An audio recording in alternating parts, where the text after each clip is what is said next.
everybody? Welcome to Wrestleview Weekly here on the Wrestleview YouTube channel. It is May the 1st, 2019. Everybody in the chat room, say hi now while you can. Hello, Andrew. Hello, Jamel. I think I saw Gills in there. I think I saw Nafis Sadat. Hello. Hi there. Hello, everybody. Welcome to Wrestleview Weekly. My name is Doug Lackey, veteran columnist of Wrestleview.com, and co-host of Wrestleview Live, alongside other people. Hey, Bobby, where we cover all the major WWE pay-per-views with a live recap on this Wrestleview YouTube channel. I apologize for how I look right now, if the camera's kind of distorting some stuff right now, but I am wearing my alma mater colors. Hey, Jamel. Hey, just thought I would wear my school colors right now of University of North Carolina at Charlotte. In case you guys did not see the news, yesterday there was an unfortunate shooting that happened over on my alma mater's campus. 2 dead, 4 injured. Really, it's really weird when, in this day and age where we watch the news and we constantly see, mass shootings and all kinds of evil around the world. And when you're watching the news and you kind of just, I don't know, you want to let it slink off your back. It rests on your mind and let it slink back, but it's completely different when it happens somewhere that you know, or somewhere you've been, or somewhere you lived, or know someone who's been there to where it happened. Yeah. So I really don't want to get into politics and stuff like that with a situation like this. Hey, CJ. I'm just gonna say what my thoughts are right now. Not gonna describe the individual who did it or give their name or what the means were or what motive was or anything like that. To me, that's not important. That's very inconsequential and irrelevant to me. I'm just glad that it was not as bad as what it could have been. Yeah, I guess that's the best way to put it. And of course, my thoughts of it. If some of you know about me when it comes to my stances on some things, having been the victim of an armed robbery myself, where I have had a gun put in my face and forced to the ground, my thoughts are I hate guns, always have, always will. Not going to say what my policies would be on it or anything, but I will just say it's completely different when something horrible happens to you or someone you love or someone you know, regards to guns. We'll just put it that way. But yeah, enough of that. And the thing is, too, this shirt, guys, I apologize if it's showing up on the green screen and it's kind of making me look all blocky. So I just wanted to start by wearing this. I am not stripping for you guys. I have a shirt on underneath this. It's really tight because I have not worn this thing since I graduated from college nearly a dozen years ago. So if you don't mind, I'm going to try to take this. I got to take this thing off. Show you some skin there. There you go. That'll turn you on. Yeah, sorry about that. But yeah, I can't wear a sweatshirt in here. It's really hot. There we go. That's better. Though I do have other University of North Carolina at Charlotte shirts that I could have worn. The problem is I would have looked invisible. I would have looked invisible to the green screen. So that's the best shirt I could find. Jamel, sad but all too common news. Glad more people weren't hurt. Fortunate and horrible with all that's happening nowadays. Yeah, I hear you. Nafis Sadat. I got that right? Okay. Yeah. So, yeah. I don't do thoughts and prayers well. I don't give thoughts and prayers. I prefer more to action, is my thing. So, also, if you want Naked Lackey, you got to go to the Wrestleview Patreon. That's right, Jamel. Looking's for free. The rest will cost you. Okay. Today.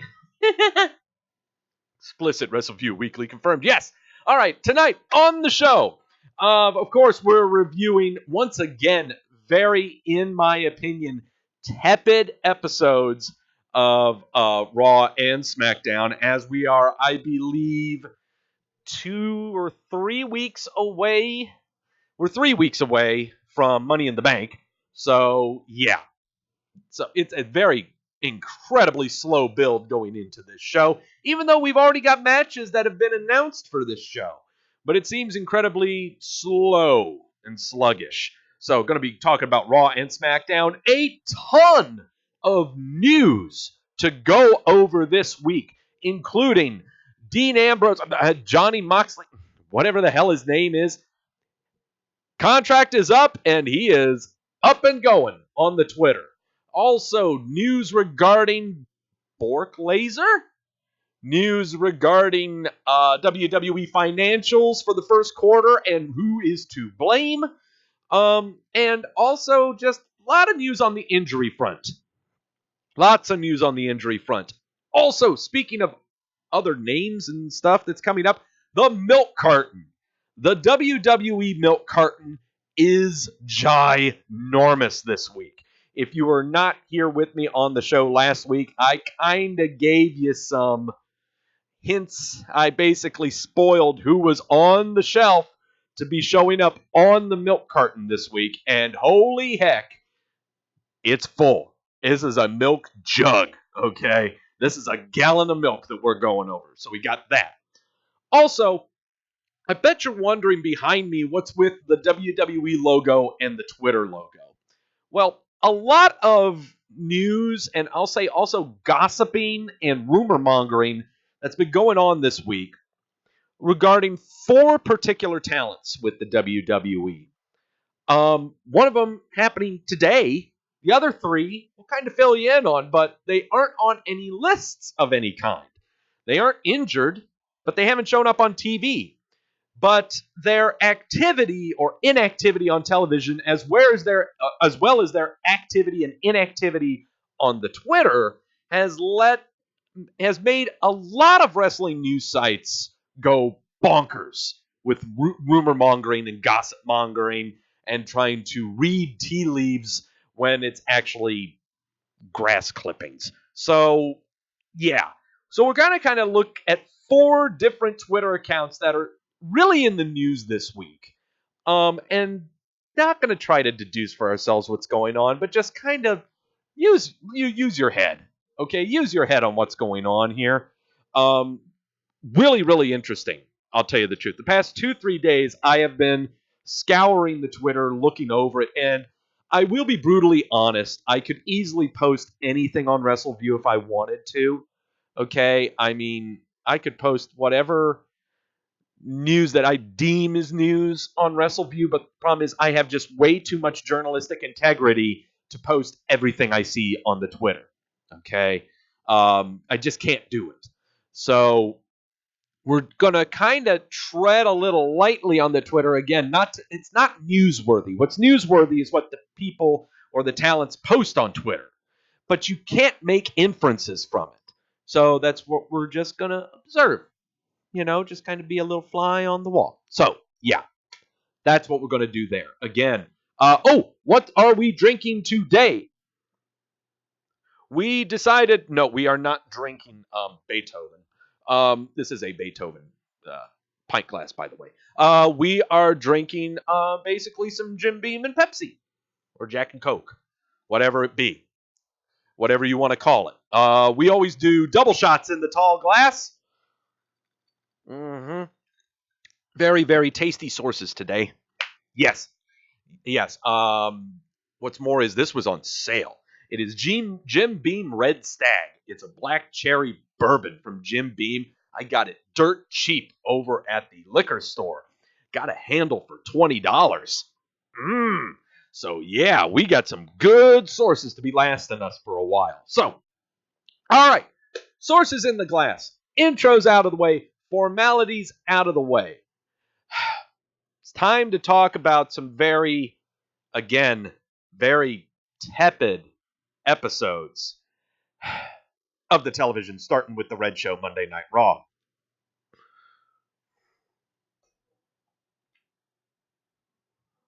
Oh, look at that. There was a contract signing and someone ended up in the table.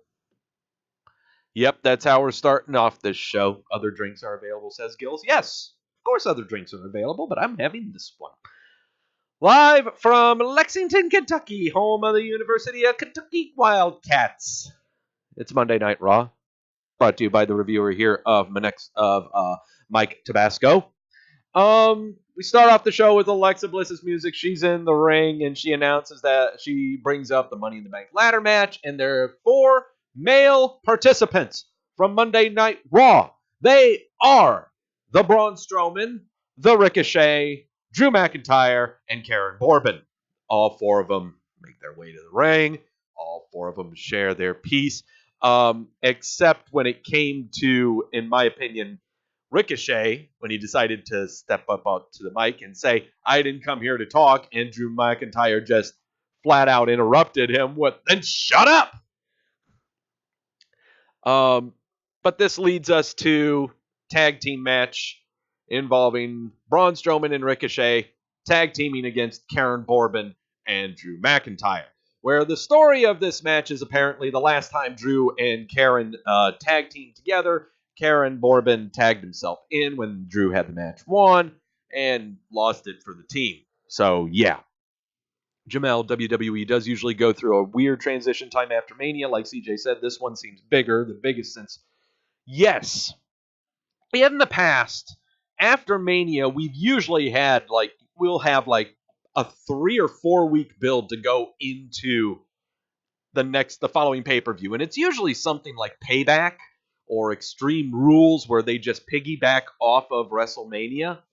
This year is not the case. They've chosen instead to go with, after Mania, a 6-week build to go into Money in the Bank. A month and a half to build into Money in the Bank. But sprinkled in between this month and a half, you had the post-Mania Raw and Smackdown, where everyone goes crazy bonkers, and then you had the Superstar Shakeup after that, where everything is tossed around and turvied around, and NXT people are called up. But these past 2 weeks have been rough. This week and last week have been very, very rough. And more to the point, this week and last week in general have rendered the Superstar Shakeup pointless, meaningless, meritless. There is no point to the Superstar Shakeup anymore. Okay? It's just going to keep going throughout the entire year. I mean, it's not like it hadn't been for the past year, 2 years. They just, if anything needs to be shaken up, they just do it. So there's no reason to have to wait for a certain TV show to be able to do this. They just do it. And more shaking up happened on SmackDown that we will get into. Tag team match, Braun Strowman and Ricochet versus Drew McIntyre and Karen Corbin. Hey, look at Ricochet. He's going to do a flippy off the ring post. Whee! That did not hit Corbin at all. Hot tags from Braun Strowman are always a fun thing to witness and behold, as he was chasing Karen Corbin around the ring only to eat a Claymore dropkick, which was wonderfully sold, wonderful camera placement, wonderful. I got this. I love having this GIF on a loop. If you're listening to this and not watching it, I am sorry. Get on the YouTubes, okay? This was just wonderfully produced spot right here. Oh, man. Gil saying at Survivor Series, you'll probably have people swapping teams. Absolutely. Absolutely. Hell, there's nothing keeping them from swapping people off of shows and off of teams after every pay-per-view, okay? In fact, that's kind of what I think they're going to be doing leading into the big Smackdown on Fox in October. Shane in the chat room saying this episode of Raw was like having a kidney stone. Well, I've never had a kidney stone, but I have been incredibly constipated once, and I don't know if this ranks up with it. I don't know. This whole episode of Raw was actually, if I can make a food comparison, this episode of Raw was like, almost like I love having the fried chicken salad from O'Charlie's, but it just never seems to end. And it just, the first 2 or 3 bites are great, but after that, you're like, I've got to trudge through this. That's kind of what this felt like. I don't know if that's not really a good analogy. Let's just say it was not a good episode of Raw. Let's just keep it at that, okay? Ricochet and Braun Strowman would win the match when Braun Strowman would slam Karen Corbin into the mat, and Ricochet would do a shooting star press to get the win. This was done because Drew McIntyre was about to knock Ricochet's block off with another Claymore, but Karen Corbin decided to tag himself in. Drew McIntyre got his licks in on Corbin, and so there you go. Which means this will probably lead into a match between Ricochet versus Braun Strowman and Karen Corbin versus Drew McIntyre. And also potentially hinting towards maybe Drew McIntyre becoming more of a tweener than a full-fledged heel. Maybe. I don't know. I've got a lot of thoughts about Monday Night Raw once we get done with this review, okay? The Usos are coming down to the ring and they're jumping around and they're singing to their own theme song. Okay, so, whatever. Usos are going to face Anderson and Gallows. So apparently, they're on Raw now. Why? That's out of nowhere. I thought the shakeup happened 2 weeks ago.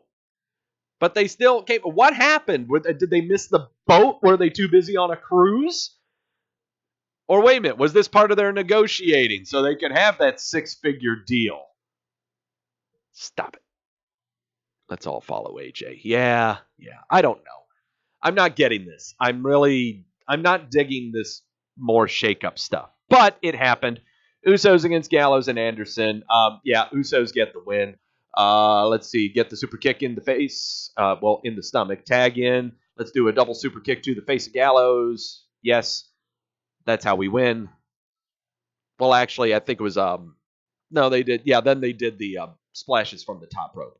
So, yeah, that's how they won that. After the match is over, the Usos decide to grab the mic, call themselves the top tag teams, and cue up a video that they shot of the Revival shaving each other's back. To make fun of the Revival. The Revival come out and start, I don't know, not joining in on the ribbing, but trying to defend themselves. Look, I know I'm supposed to toss logic out the window when it comes to professional wrestling. I do it all the time. But if this were not... If Gallows and Anderson were to win that match, then what the hell do you do with this video clip? And more to the point, this is not exactly stealthy. I mean, this is not exactly Solid Snake here by the Usos, all right? This is pretty, I don't get it. Did we really need this kind of a segue into the Usos making fun of the Revival? I don't know. It got people to have some sort of reaction to the Revival. Well, that's true, Jamel. That's true. Yeah, I don't get it. I just don't get it. This was just plain simply awful and funny, lazy segment with the Usos and the Revival, says Mikey Boy. Top of that, the Usos didn't have a good match against Gallows and Anderson, who, by the way, are on Raw just because. Yep. That's pretty much what it was. Rey Mysterio is going to be facing Samoa Joe later on tonight in a non-title match. We get footage of Samoa Joe's squashing of Mysterio in WrestleMania. The Miz is making his entrance, and he's going to do the Miz TV with the Bobby Lashley. Lashley makes his way to the ring without Lio Rush. Keep that in mind. Lashley talks in third person a lot during this entire segment. Lots of bringing up of Shane McMahon beating up the Miz's baked potato-headed father, which leads to a fight in the ring. The Miz slowly tossing chairs out of the ring, which will lead to a match involving the Miz and Bobby Lashley. Yeah. So yeah, this is what we got here. And during this match, Shane McMahon's music hits. Shane comes out dancing on the stage. He distracts the Miz, and Lashley then spears Miz for the win. Am I going to be sounding bored with this show? You're damn right I am, because this is it's forced. This whole thing is forced. The whole thing is forced right now. So now we have Shane McMahon propping Bobby Lashley, I guess. But no, that Lashley, he got the win, and then McMahon started beating up on the Miz. Yeah, looked at the picture of his father on the Titantron.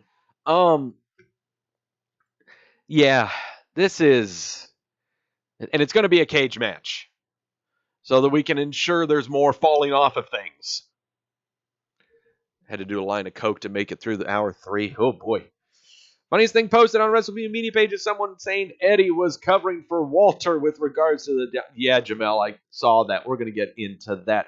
Viking Raiders versus Lucha House Party in another squasherific match. Why not? Why not? We need to put further emphasis that the Viking Raiders of Eric and Ivar are a thing. And what better way to do it than on the Lucha House Party? Yes, they win. Yes, they destroy them. Yes, they did all kinds of things that we enjoy watching. Yes, Viking Raiders are very fun. Yes, they are. New episode of the Firefly Funhouse is going to premiere tonight. Oh, boy. Another edition of Moment of Bliss. This time, Alexa Bliss is announcing all of the female competitors for the women's Money in the Bank ladder match, and they are Natalya, Dana Brooke, Naomi, and Alexa Bliss. Ah, boy. Bear in mind that we've got Ronda Rousey injured and wanting to be peppermint. We got Nia Jax undergoing ACL repair on both knees. And we got Sasha Banks somewhere. We have no idea. We have no idea what's going on there. So, there's your 4 going into Money in the Bank, which will lead us into a match involving Naomi versus Alexa Bliss. This is another very bad segment. Natalya is horrible on a microphone, trying to have her argue with Dana Brooke. Yeah, was incredibly bad. But let's get to the good part of Raw, and that was the pre-produced segment of the Firefly Funhouse with Bray Wyatt. Where he is wearing a French beret, painting a picture. He says bonjour. Little rabbit guy comes out, asking what he's painting. And the rabbit, and then Bray Wyatt shows the picture that he's painting, and it's of a burning house. Abby the witch pops up and says, "This is no time for painting. Wyatt didn't learn his lesson from last time." Wyatt tells her to take it easy. That's all in the past. And he says he's sorry for what he did. And the audience of children say that they forgive him. Well, Wyatt says that Abby is a sociopath, and that is the word of the day. And Wyatt says that he'll light the way if you let him in. Another genuinely creepy vignette from Bray Wyatt. Cannot wait to see where this goes when he actually shows up live on a television show. I got a feeling it is not going to happen until after Money in the Bank.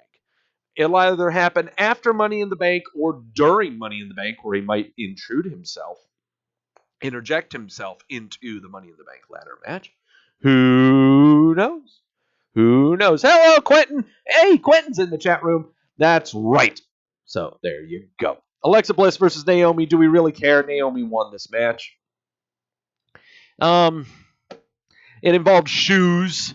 We'll just put it that way. Rey Mysterio, again, is going to be facing Samoa Joe. He is backstage with his ginormous creature of a son, Dominic. We were introduced to Dominic about 1 or 2 weeks prior to WrestleMania. And why, I don't know. But we just were. And then WrestleMania comes up, and there was no mention of Dominic or even seeing Dominic anywhere during the course of this match. So now we're reintroduced to his gargantua of a son in comparison to Rey Mysterio. Mysterio says it's tough living in a land of giants, but you keep getting up. I don't understand. I'm sure we'll understand when the match happens or in the build Samoa Joe's going to attack Dominic. I'm sure it's going to happen. Thank goodness Dominic is taller than both of these guys so that it's warranted, okay? Becky Lynch coming out again. It is official. It is official. Not official starting with an O, but official starting with an A. Becky Lynch has officially jumped the shark. It is official. Okay? She comes out to talk again.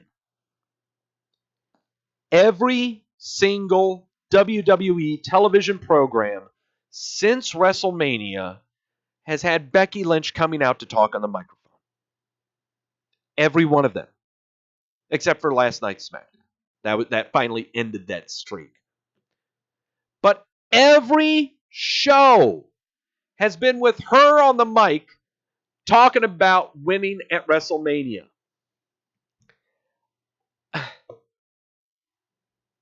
Did we need it that much? Did we need to be reminded every single time? Holy crap. You realize that both these episodes of Raw and SmackDown were constantly reminding us of what happened at WrestleMania, yet not really, well, they're trying to build off of Money in the Bank, but holy hell. Man. And yes, Becky gives not very good promos. Well, maybe not promos, maybe monologues or interviews. She's not very good. It will be great when at least one of those belts is off of her and we can only see her on one television show. Will be fantastic. Yeah. Lacey Evans comes out and they kick each other and they beat each other up. Becky Lynch at one point I think yelled at Lacey Evans to go make her a sandwich. Yeah. This is just, it's your typical brawl and sorry. Just don't care. Well, it only took 2 hours, says Mike, and we finally got a good segment on the show. Thought Becky Lynch was getting cold as a character, but Lexington was really into her. That greatly aided the big pull-apart brawl between her and Evans. Yeah, I guess, but her on the mic is just... I guess it's just because I am tuning the crowd out. I'm tuning the crowd out. You know? Man. Seth Rollins and AJ Styles are going to be having a contract signing. But coming up next is Zack Ryder and Kurt Hawkins facing The Revival again for the third time in the past 4 weeks. That includes WrestleMania. Ryder and Hawkins win after Ryder countered a roll-up into a backslide for the upset win. It's no longer an upset win if you've beaten them for this third time in a row, okay? Yeah. Rey Mysterio taking on the Samoa Joe. The Miz is backstage, asks for a response to Shane's attack, and Miz says that Shane McMahon made this personal by bringing his father into this. That's why they fought all over MetLife Stadium. He suggests they keep it in the ring and challenges McMahon to a steel cage match, Money in the Bank. Shane accepts. Sami Zayn comes out and insults the crowd again. Okay. That sounds awesome. Okay, the Sami Zayn stuff is fun. He was making fun of the crowd and everything, and that's fine. You know, him coming out now, he's a guy who's good on the mic. But it's got to lead up to something, okay? Someone's going to have to come over there and interrupt him and punch him in the mouth or something. So, who's going to interrupt him and punch him in the mouth? Place your bets. Place your bets. Who is going to punch Sami Zayn in the mouth? Place your bets. Who would it be? Who would it be? Got to see in the crowd. Come on, in the chat room. Who is going to interrupt Sami Zayn first and punch him in the mouth to give him his first match on Raw? Who's it going to be? Who's it going to be? Braun Strowman? I don't know, Quentin. I don't know. That's a little rough. They've already done something. No, I don't know. Who's going to punch him in the mouth? Come on, guys. Come on. Put on your creative hats. Send it to me. I'm scrolling through. You guys can't think of anything. Shane McMahon accepts the Miz's challenge in the steel cage. All right, here we go. The tuba sounds. Out comes Samoa Joe with his match against Rey Mysterio. This is a non-title match. This needs to be the last week if this happens. Got to do something new with Zayn. That's right, Jamel. That's right, Jamel. That's why someone's got to punch him in the mouth. Who is punching Sami Zayn in the mouth? Come on. Samoa Joe and Rey Mysterio have a cute little fun time match. Rey Mysterio wins. Then Dominic comes out from the back and raises his tiny father's hand. There you go. Cena were full time, this would be perfect for him. Yes, it would be. Kind of want Cena to be the guy says CJ. Yeah, that would be nice. I don't know. I don't know who's going to do it. I really don't. So, yeah, there you go. That almost ends the show because we have a contract signing. AJ Styles and Seth Rollins make fun of each other, and someone gets put through a table, and that would be Seth Rollins after AJ kind of splashed him through the table, I guess. What was weird about this was that AJ was the first one to throw the first punch during this whole fracas, which leads me to believe I don't know if this is leading to a major character change with AJ. AJ, yeah, that was kind of, yeah. I don't know. I don't know where this is going to be heading. Is this further? I think this might be a little further character development for AJ Styles in this match to maybe develop him as more of a heel character on Raw. Because maybe? Because right now we're kind of chock full on the faces. We've got Seth Rollins, we got Braun Strowman, and we got Ricochet. On the heel side, I got Karen Corbin, I got Drew McIntyre, and Bobby Lashley. I need some more. I need some more to work with. And I think AJ Styles will probably do that just fine. What did everyone think of the show? Mike said it stunk.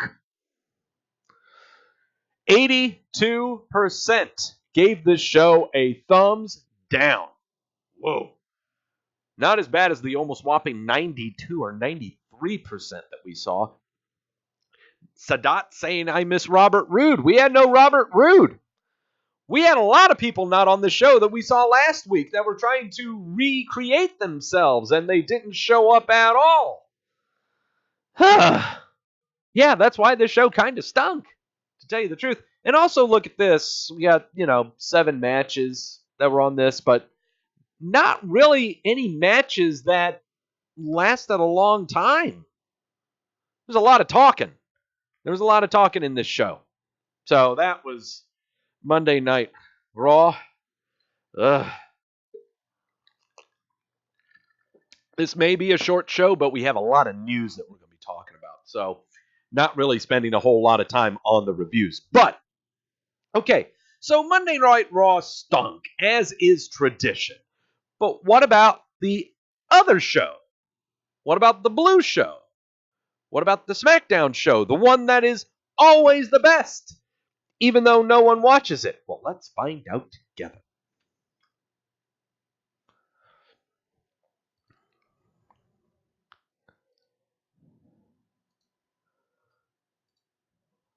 I said we're going to find out together. That's what we're going to do. Hey, look, there's Kofi Kingston with his weird-looking chest and very visible rib cage. Why is he up there on the top rope? I don't know. This is happening on the campus of Ohio State University. OHIO. Yes, in Columbus, Ohio. Michael Cole is in the ring, and he's going to interview Kofi Kingston, talking about his fantastic win at WrestleMania. Holy heck, there was a lot of video montage during this opening segment of SmackDown. After so many segments, out came Kevin Owens to insult Kofi Kingston. Then he gets punked from behind by Xavier Woods.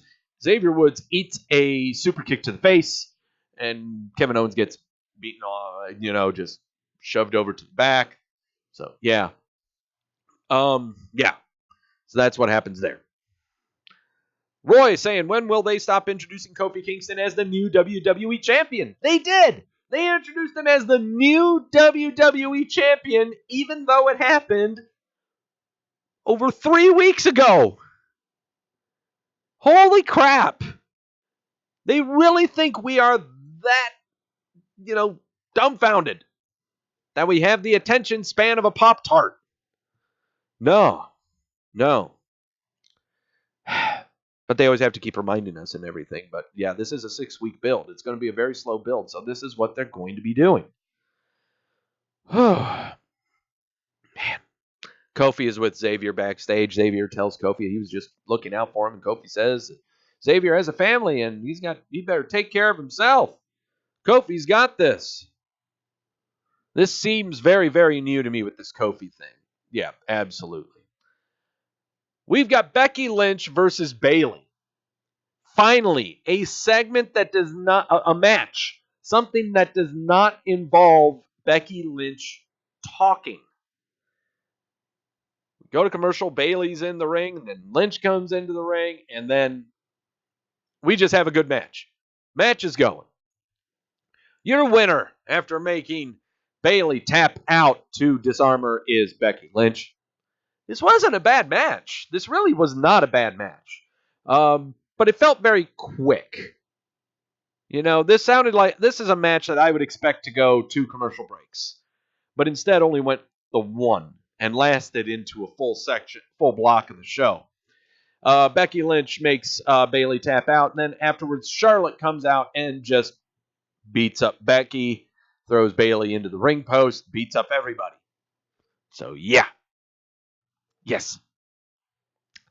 Aleister Black sitting backstage in a very dark room, very, very dark clothes, and acting very dark and acting very, very moody, very introspective. Says he talk. Okay, this is what I'm going to do. I'm just going to go off of Roy's review of what Aleister Black said. And I want you to just kind of think about okay, this is what he said. It's man's nature to fear what we don't understand. My opponents try to figure me out, and by the time they think they did so, the referee has counted 1, 2, 3 in my favor, and any hope of conquering that fear has simply faded to black.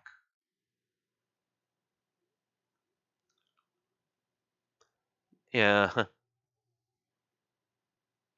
See what I mean? Where I kind of think they're trying to paint Aleister Black as more of a heel this go around. It's just mean. I let Jake the Snake Roberts do Jake the Snake Roberts. Okay, everyone tries to pull off Jake the Snake Roberts. It's very difficult to do. Jamel paints it right. I'm so dark and mysterious and misunderstood. Nobody gets me. Nobody likes me and everybody hates me. You think I'll go eat worms? Yes, that's what it goes. Hardy Boys are in the ring. Jeff Hardy's on a crutch. What the hell's going on here? Apparently, Jeff Hardy says that he needs surgery on his knee and he's going to be out for a very, very long time. And so, it is with deep sorrow in their hearts that they must relinquish the Smackdown Tag Team titles. Yeah. Okay, so we got Jeff Hardy on the shelf. SmackDown Tag Team titles have been relinquished. And with that being said, out comes Lars Sullivan to beat the ever-loving snot out of the Hardy Boys. He does so. Then R-Truth comes out with a chair, tries to beat up Lars Sullivan. He ain't having any of it. He takes a freak accident and a running powerbomb for his pleasure. Lars Sullivan continues to attack people, notably R-Truth. You know what? I got no problem with R-Truth, Lars Sullivan to start it off at the Money in the Bank pay-per-view. I got no problem with that at all. R-Truth is always a really good punching dummy. He's done it for Rusev. I believe he's done it for Braun Strowman, and he can do it again for Lars Sullivan. He's always very good at that role. We are going to have a tag team match in this program involving the 4 men who are going to be from SmackDown in the Money in the Bank ladder match, and they are Ali, Finn Balor, Randy Orton, and Andrade. It will be the team of Ali and Finn Balor going against Randy Orton and Andrade with Zelina Vega in tow. Autopilot. We are on freaking autopilot. It's the same damn match that we had from Monday Night Raw. Asuka and Kairi Sane with Paige in tow faced two jobbers to further cement what they are like. But the reason you need to watch Asuka and Kairi Sane versus two unknown women is because the Iconics were on commentary the entire time, and this was absolutely hilarious. They were talking the entire time throughout the entire match, telling Saxton to shut up. You had Billie Kay throwing out her infamous line of "You've got to be joking me." This was the reason you should watch SmackDown. Was the Iconics on commentary? They are fantastic. Don't care what anyone says. Just have them on a mic. Have them win all the time. Don't care. Okay? Backstage, Mandy Rose and Sonya Deville are backstage. Mandy Rose says that she spoke to Shane and that one of them will be in the Women's Money in the Bank ladder match. Only one of them. She says it's like choosing between Beyonce and J-Lo. Mandy says it should be Sonya. Sonya says that she thinks Mandy should be in the match. She says Mandy was close to winning the women's title match and it should be her. The two hug. So it's going to be Mandy Rose and not Sonya Deville. That's so sweet. Who else is going to be in it? Let me see. Who else was announced to be in that match? Oh, yeah. We'll find that out in a little bit. Let's see. Roman Reigns appearing on the SmackDown program talking about how he punched Vince McMahon. Shane McMahon's music hits. He has Craig Hamilton announce him. And he says that now Roman's going to be in a handicap match, and it's going to be against the B Team. The B Team is now on SmackDown because fuck the shakeup. And also, Elias is going to be the guest referee in this match. Oh, who really cares about this? Roman Reigns wins through lots of stupidity. I am really going to fly through the rest of this show because this is dumb. Okay, Firefly Funhouse. We already had that segment. Balor and Ali versus Orton and Andrade. Typical tag team match with the faces winning, just like the last match that we had on Monday Night Raw. Randy Orton RKO'd Balor after the match. Ali attacked Orton, but Orton falls to the outside of the ring. Ember Moon is introduced backstage as a contestant in the Women's Money in the Bank ladder match, but then she is interrupted by Carmella. She says that she is Money, and she is in the Money in the Bank contract match as well.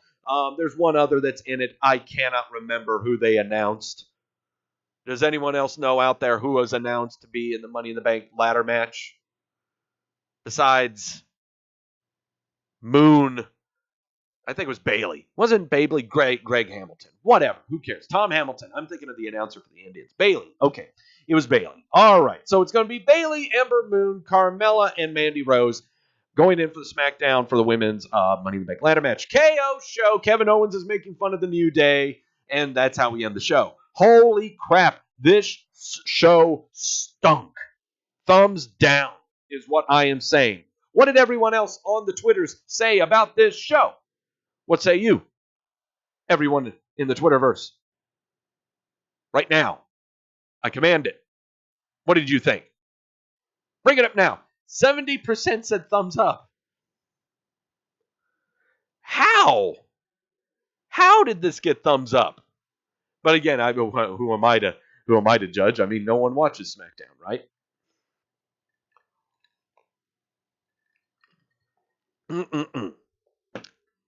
No one watches SmackDown. So it does, well, yeah, I really shouldn't be saying, yes, I should be saying that. All right. Red and blue shows out of the way. Got that fluff out of the way, okay? We have gone through our incredibly horrible side salad, which was basically just chopped up iceberg lettuce, one crouton, and one pack of ranch dressing. Okay? Now it's time to get to the main course of this show. Time to get into the beef of this show. A ton of news.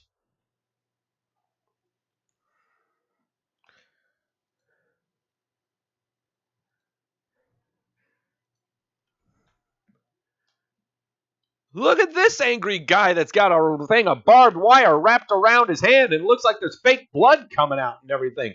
That looks like Dean Well, I'll be damned. It is Dean Ambrose. Today, this morning, Dean Ambrose, now known as Johnny Moxley, released a hype video concerning himself on the Twitter. If you had been following Dean Ambrose on the Twitter, don't worry, you're automatically following Johnny Moxley because he just changed his handle and he deleted all of his previous tweets or any other previous activity. So this is what he is. There you go. It's real. Okay, so I'm just going to go over this report real quick. Dean Ambrose announced on Twitter the return of John Moxley, his character name before signing with the WWE. Moxley released the video around midnight today, showcasing him breaking out of a prison and wrapping his fist in barbed wire. Ambrose, whose real name is Jonathan Good, used the name John Moxley from his debut in 2004 to his signing with the WWE in 2011. Good performed in promotions of Full Impact Wrestling, Combat Zone Wrestling, and Dragon Gate. There is no word yet on where or when his first post-WWE match will be. All over Twitter, everyone lining up. Every indie wrestler trying to at him, cheer him, like him, doing all they can to get this rub that he has made for himself. Cue up the video.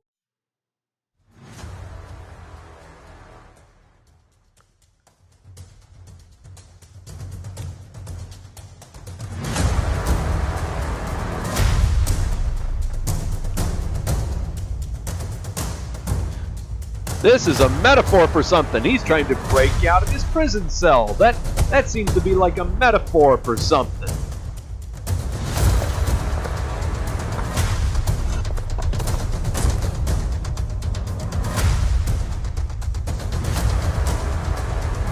Oh no, he's broken out of the prison. Here come the doggos after him. He's climbing the fence. He took some barbed wire with him. Oh, he's stuck. He's going to rip it off there and take it with him. He's going to stand in the middle of the ring and look menacing, punch stuff and dance around. And yeah.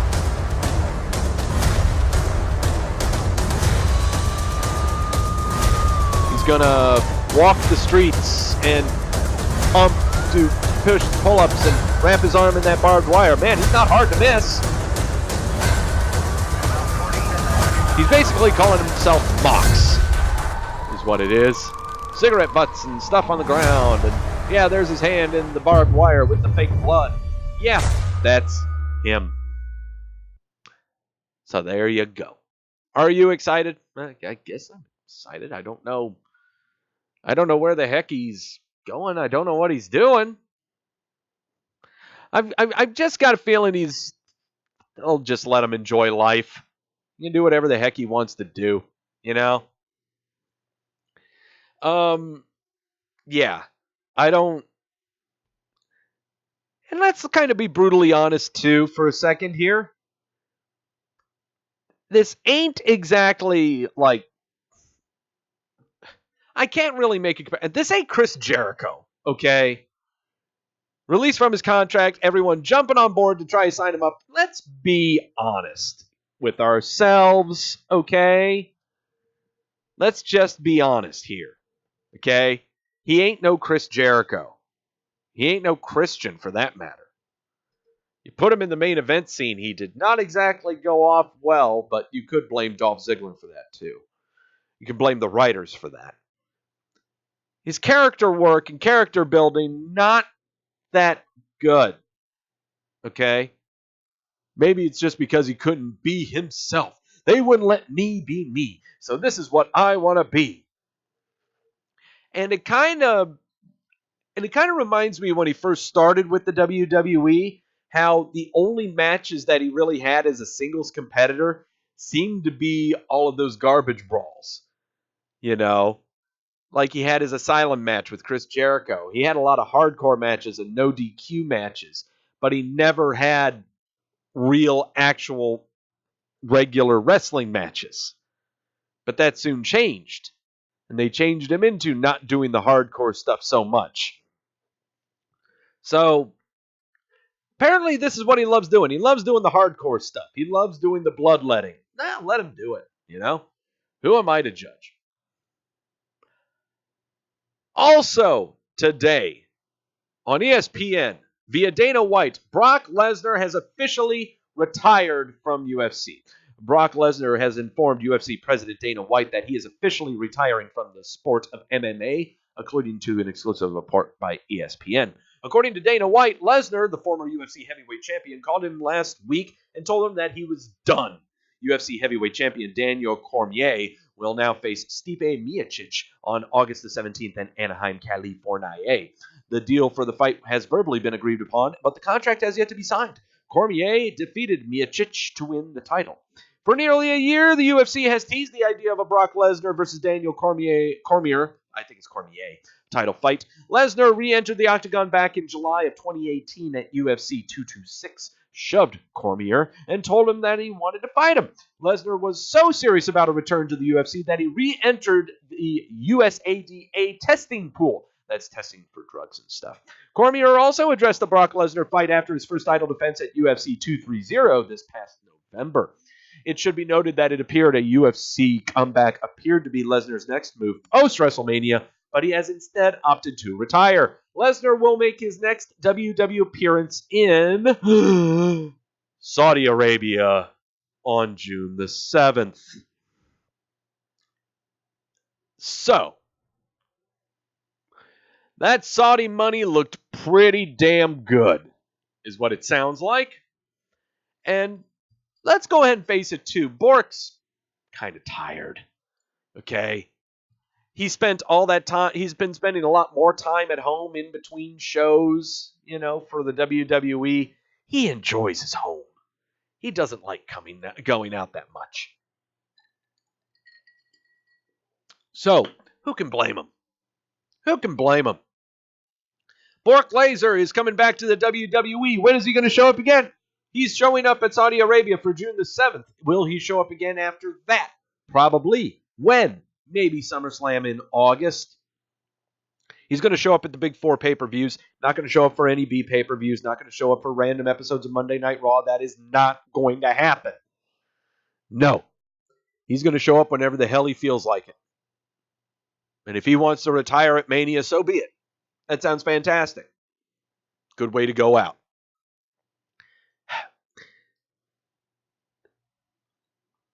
WWE's quarterlies were released last Thursday. The financial report revenue was down 3%. Vince McMahon had a reason for this. It was revealed that first quarter financial results for 2019 on Thursday morning, promoting the fact that they've maintained a path to record full-year performance, even though revenues were down 3%. Their operating income showed a loss of $6.8 million. The WWE Network subscriptions came in at 1.58 million paid. That is up 2% from last year. Digital video views were 7.7 billion. That is an increase of 15%. Hours of video consumed was at 300 million hours, reflecting a 23% increase. And social media followers at now over 1 billion. That's an increase of 12%. WrestleMania 35 broke MetLife's stadium record for the highest grossing entertainment event by bringing in $16.9 million. During WrestleMania week, WWE Network subscribers viewed 23.2 million hours, which is about the same as last year. 17.9 million hours of content were consumed on digital and social media during WrestleMania week, an increase of 29% from last year. WWE Network's total subscribers, not all paid, were 2 million the day after WrestleMania. Vince was quoted in the release as to why the revenue declined by 3%, citing talent absences. He says, quote, "During the quarter, we continued to execute our strategy and achieved targeted financial results." Wait a minute, I need to use Vince's voice. I need to get guttural here. During the quarter, we continued to execute our... No, I can't do it.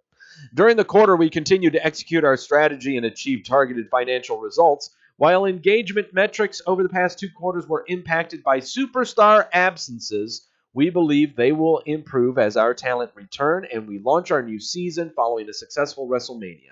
We remain excited about the future, particularly with our debut on Fox in October. So he blames this first quarter on talent absences. I will give you one guess as to who he's talking about. One name in particular that was absent during the first quarter. Just one.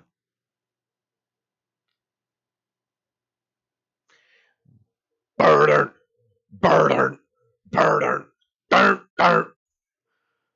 He's not blaming Roman. He's blaming leukemia. Okay? The reason numbers were down is because my biggest star had leukemia. He's not blaming the star. He's blaming the disease. Okay?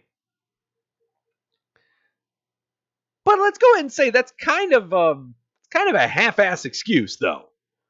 Okay? You cannot tell me that one guy constitutes for 3% of your revenue for an entire quarter. You cannot tell me that. You can't make me believe that. No. But Roman is back, so everything should be good, right?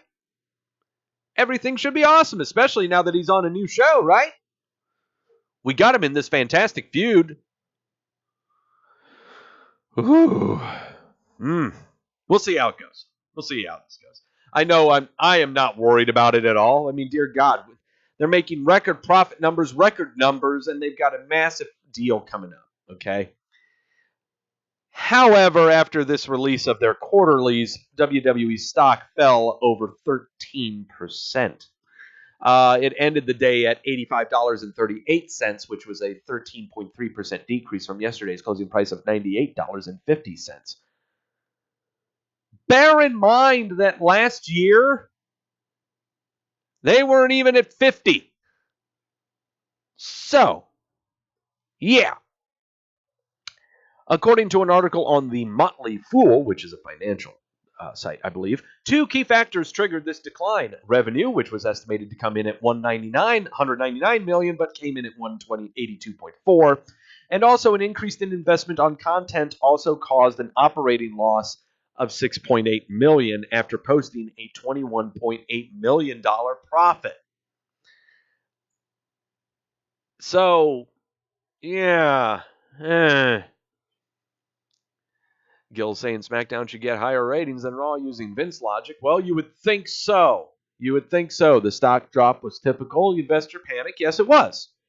It happens with every company. When they post up their quarterlies, you see a sharp spike or a sharp drop.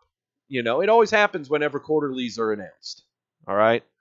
I'm just alluding to the fact that last year, they were nowhere near these numbers in stock. Okay? Their stock was not this high last year. All right? That's all I'm saying. So all your naysayers that are saying WWE's going down the tubes, shut up. All the other companies that you like watching that would like to get up to the level of the WWE, they aren't even public. And be glad they aren't.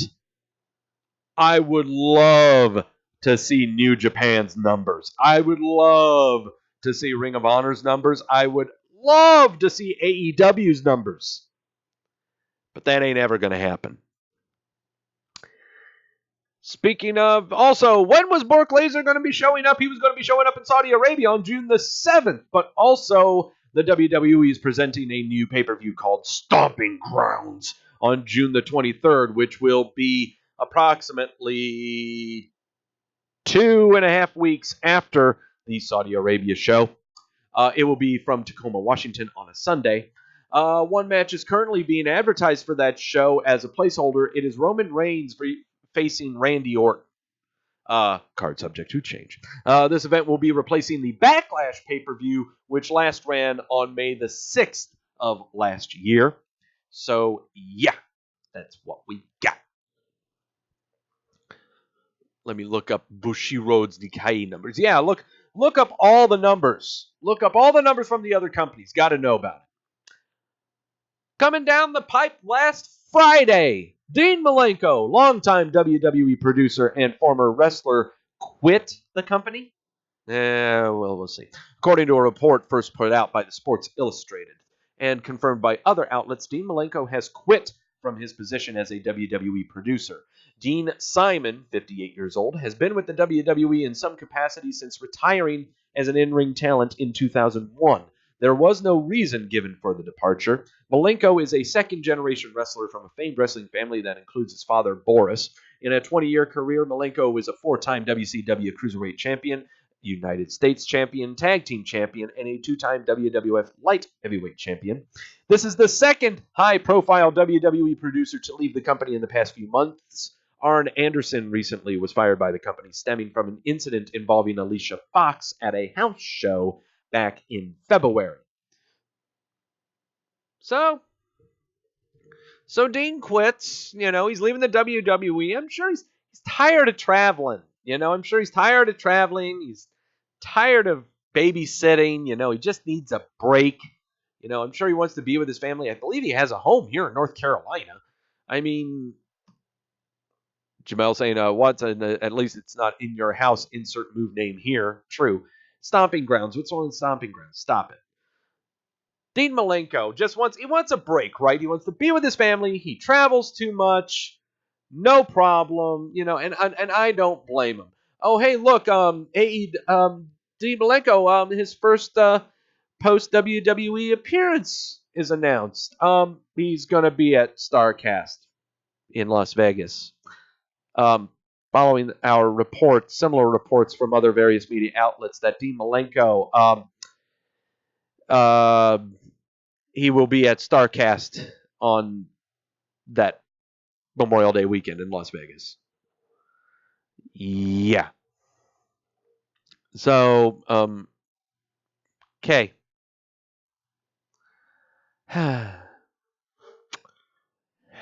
Okay, Dean.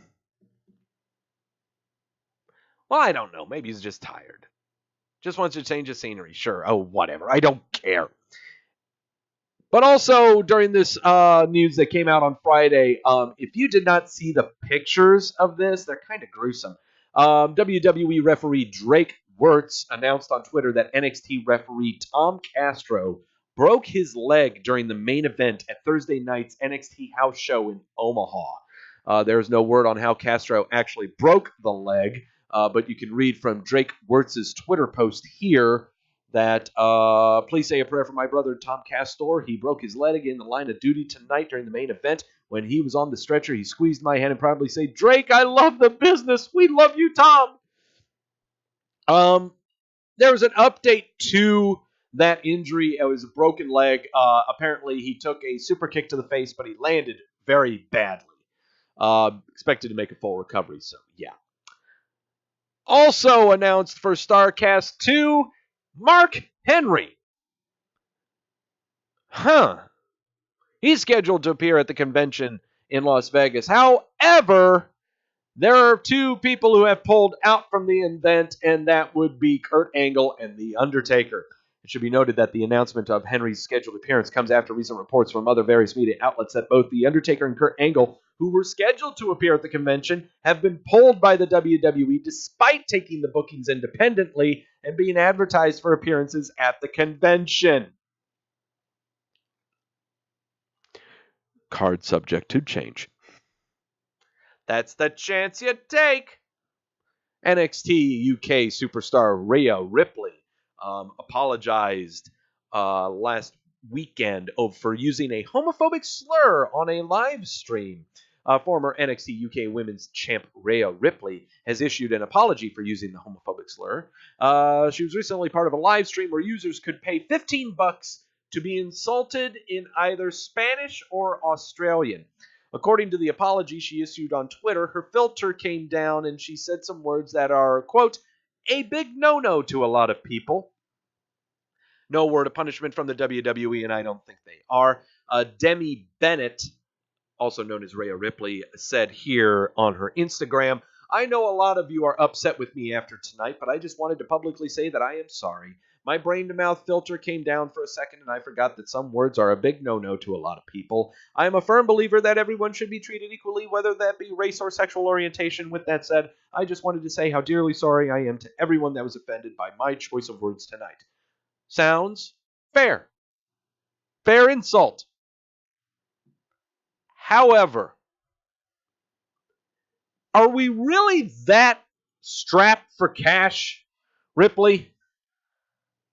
Are we really just going to do anything for money? That someone will pay you $15 so you can insult them in a foreign language? Are you really that strapped for cash? It cannot be that bad. All right? It really cannot be that bad.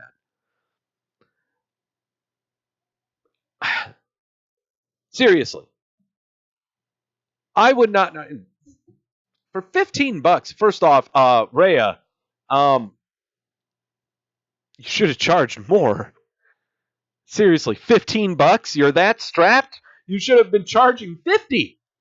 Charge $100. People are going to be keeping this on their phone and using this as something to show off to people. Make that fucker $100. Get some coin out of this. 15. Dear God. You think it was that bad? Gil saying $15. Just mention the t-shirt company and Doug will insult you for free. I insult so many people for free. You don't need to pay me. Just give me the idea. Okay? Oh, I don't get it. Some kid, Stacey Irvin Jr., this past weekend, confirmed on social media that he has officially parted ways with the WWE. Took to his Instagram on Friday to confirm those reports from last month of his departure from the WWE. Noted that it was not an easy decision, but it was a decision that he felt was right. Irvin is a gymnast who was signed by the WWE in July of 2018, joined the Performance Center in Orlando. He's best known for some high-flying moves at NXT house shows. Irvin only made one match on NXT TV. His last match with the brand was back on March 8th. Yeah. Oh, well. Yeah. Dude left. Gymnast left. I don't hear anyone crying out that he's going to AEW. Where are those cries? All right, on to stuff that's not WWE, that is WWE unrelated, but really stupid. So TNA and Impact Wrestling is apparently still doing pay-per-views. And there was some kind of pay-per-view that happened last weekend involving some guy named Brian Cage, who I've never seen. I don't know. But apparently he was rushed to the hospital after suffering a back injury at the pay-per-view that they had. As per reports by PW Insider and F4W Online, because those are the only two websites that would actually watch this godforsaken show. Brian Cage, who defeated Johnny Morrison to capture the Impact World Heavyweight Championship at the Rebellion pay-per-view Sunday night in Toronto, was rushed to the hospital after the match. Both reports indicate that Cage's injury is legitimate and not part of an angle or a storyline. Well, that's good to know.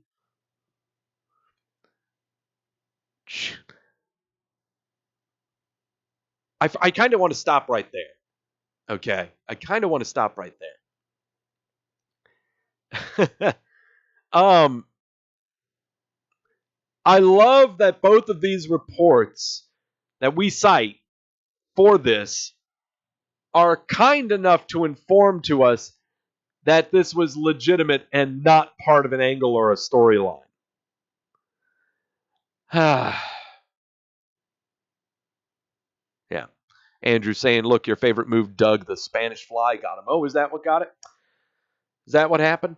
The injury is believed to have occurred when Cage took a Spanish Fly off the ramp onto the floor.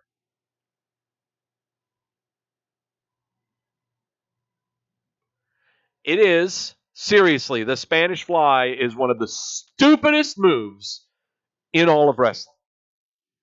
It makes no sense whatsoever.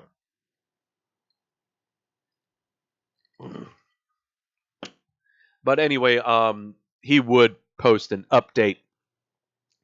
This injury the next day, here in a statement, said here, yeah, it doesn't, quote, by Brian Cage, yeah, it doesn't look like I'm going out. The guy looked at me and said, look, I think you're going to be fine. I think you just have severe inflammation and a bone bruise. There could be a small fracture there. I would like to rule that out. However, if it is a fracture, I don't see it being any major fracture. And even then, there's not much you can do for it. So, yeah, I think you have a small fracture and some inflammation and bone bruise, but I think you're okay to go. Hence the difference between the WWE and any other promotion, especially Impact Wrestling. Where Impact Wrestling, they promoted their guys to have a car crash match. Guys, do your wacky shit. We don't care. Do whatever the hell you want. Impact Wrestling will let me be me, even if it jeopardizes my health.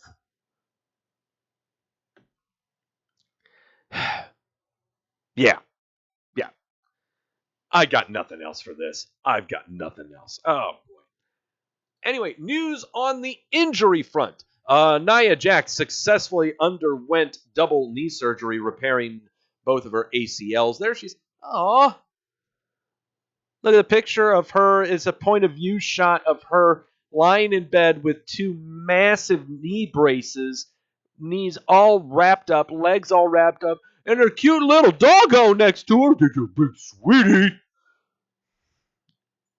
On the Twitter, posted this last Thursday, at home resting. All went well, already walking with some assistance. So, yeah. Once again, another talent that's really being, I mean, this hurts, okay? Sure, Rousey is not on the female roster, but Nia Jax that's a tougher loss, okay, for the roster. Jamel saying Doc was like, nah, you straight, my dude. Yep, is that a doggo or a good boy? The doggo's a good boy? Yes, it is. The doggo's a good. There's a big sweetie. Sorry. I'm a dog person. Everyone knows I'm a dog person. I love dogs. All right. So, anyway, updates to the injury front. Jason Jordan, we don't know again what's going on with him. Okay? He's on the main roster page. I don't know what's going on with him. Just say he's retired. Just say he can't perform anymore. Fandango, torn labrum. He was supposed to have returned on February. We are 3 months behind on that. Is he even returning to the ring? Akam, recovering from knee surgery. He should be coming back sometime this month. Watch out, AOP Viking Raiders. Mark it down. It's going to happen. Tomato Chomper, neck surgery. He's not going to be back until the end of the year. His career may be over. He might be done. Ronda Rousey, broken hand and wanting to get peppermint. We will not see her until probably next year's WrestleMania, is going to be my guess. Biggie, torn meniscus. He's going to be out until July. He might come back probably in time for SummerSlam. Nia Jax, as you saw there, repairing both ACLs. She is not going to be back until the Royal Rumble of next year. And finally, as said on Smackdown, Jeff Hardy, knee surgery. He says it could be up to 9 months. We'll go ahead and take that conservative judgment at his word. He will not be back until probably Fastlane of next year. It's going to be either Elimination Chamber or Fastlane. Smart guy Jamel is asking, what is a labrum tear? A hip labral tear involves the ring of cartilage known as the labrum that follows the outside rim of the socket of your hip joint, in addition to the cushioning the hip joint. The labrum acts like a rubber seal or a gasket to hold the ball at the top of your thigh bone securely within the pocket. That's by Wikipedia, not by my knowledge. But I know what, yeah. So, yeah, that's what a torn labrum is. The socket, not in the socket, it's like the gasket that holds the ball for the ball joint of your thigh into the hip. This little sucker in here is torn. It's hard for him to walk. Torn labrum, that hurts. Anything involving hips and backs and ankles and stuff that and knees, anything involving the lower torso, I have had injured, okay? I'm not a fan of. It makes me cringe sometimes because that's happened to me. I've had a cracked kneecap, sprained ankle. I've talked about my back and my hip and stuff. So yeah, I kind of know a little bit about all those injuries. So those are all the people that are hurt. Those are all the people that are not on TV because they're hurt. But what about the people who aren't hurt? What about the people who are perfectly healthy? What about the people who have not been on WWE television for 3 weeks? Ladies and gentlemen, the WrestleMania magic is over. It is time to go over what could possibly be the largest milk carton ever.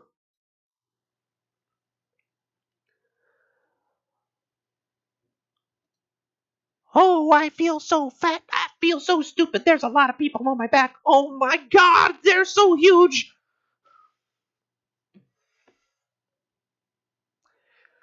Let's start this milk carton segment up with a bang. Sheamus. We have not seen him since April the 9th episode of Smackdown, where he participated in a 6-man tag match. Don't ask me to repeat who was in it.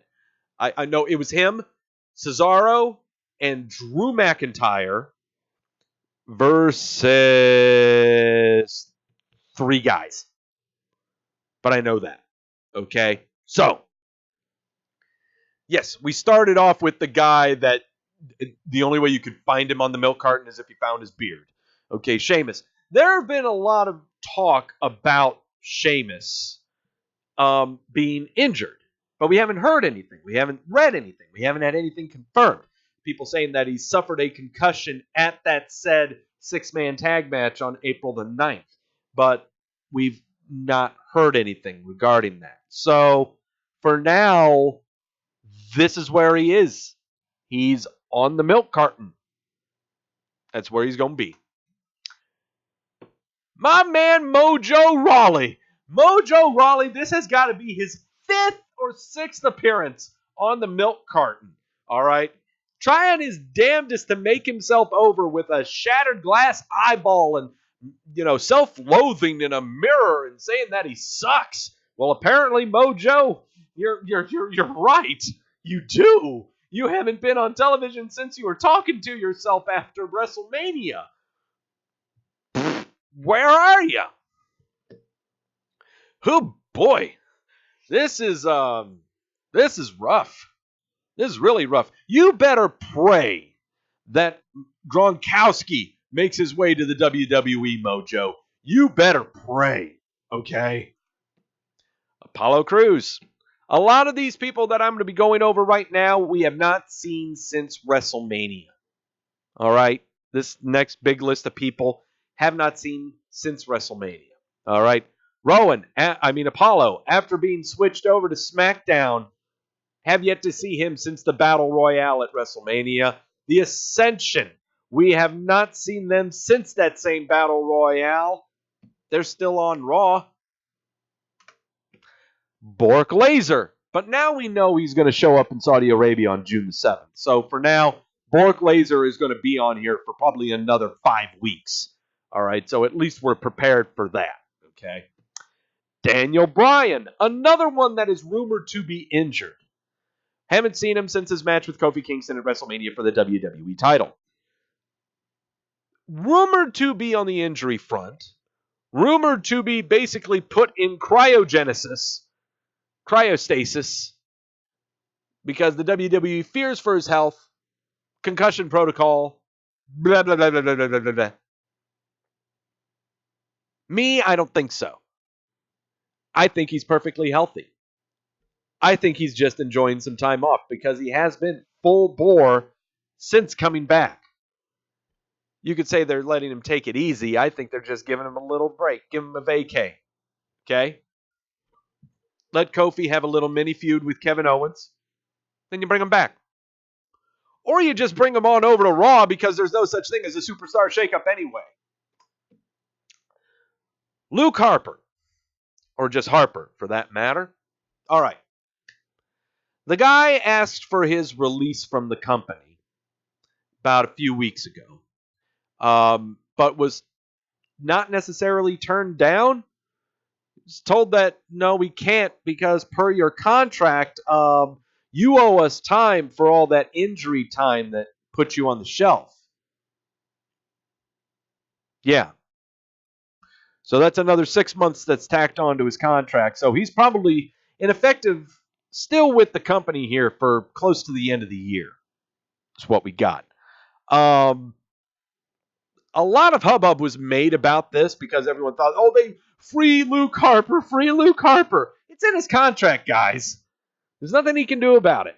It's up to WWE to release him. And what they're going to do is the WWE is going to give Harper a very light schedule. They'll grant his wishes once he, runs out his contract. That's fine. Have him do some NXT house shows. He's been doing some of the Worlds Collide matches. He just doesn't really want to travel that much. That's what it seems to be. So, there you go. Just give him some time in NXT, ship him over to Florida for a while to ride out his contract. So, in effect, this guy might be a new stalwart of the milk carton, barring any kind of spring cleaning that happens. Heavy Machinery. Haven't seen them since the Battle Royale at WrestleMania. Always a fun act. I don't know where in the hell they are. Why aren't they on TV? And I think they're officially part of Smackdown. You right now just recently had your tag team titles vacated. Just putting it out there. Just putting it out there. That's all. Jamel saying, like what happened with Neville and Mysterio. Yeah, exactly what happened with Neville. That's exactly what happened with Neville, where he was hurt. They had to owe time, so he just sat around and did nothing. So right now, Heavy Machinery. Where are they? Probably had to renew their CDLs or something. Mickie James switched over to SmackDown. We have not seen her since the Battle Royale of the Women's Persuasion from WrestleMania. I got nothing on this one. Even though she was name dropped, that doesn't take her off the milk carton. Nikki Cross. Now, Nikki Cross is a very particular case here on the milk carton. Keep in mind that I am basing all of these names and faces that are on the milk carton solely off of... Why does my arm always do that? Why does my arm always change on that cam background? Oh, well. Whenever I do the milk carton, I'm basing it off of the WWE main roster, off of the roster page of WWE.com/superstars. Nikki Cross has been appearing in NXT UK. Okay? However, she's on the main roster page, along with other performers from NXT UK are on the main roster page. If I wanted to, this milk carton would be full of a lot of people. So, where do I draw the line? Well, I'm kind of drawing the line in that Nikki Cross has appeared on WWE television. She's been backstage jumping up and down, seeing Kofi win matches, and she's done stuff on main television. Just saying. So, here she is on the milk carton. Our favorite criminal, who I think is probably the mascot of the milk carton. He's been a long-time face of the milk carton. Your favorite kidnapper and mine, No Way Jose. Hasn't been on TV since the Battle Royale at WrestleMania on April the 7th. Haven't seen him since. I got nothing on this one. Just have him feud with Mojo Rawley when he decides to come back to television. Gil says he'd send all of Sanity to NXT UK. Nope, can't do that because Alexander Wolf is not on the milk carton because he's officially with NXT UK, joining the new Imperium faction on NXT UK, which is basically him, Marcel Broussard, Marcel something, another guy, and Walter. It's basically the new Ring Comp, is what it is. I'll kind of go over that maybe on another episode of Wrestleview Weekly. It's probably what I'll do, because I've fallen in love with Walter, people. Walter is awesome. Walter is love, okay?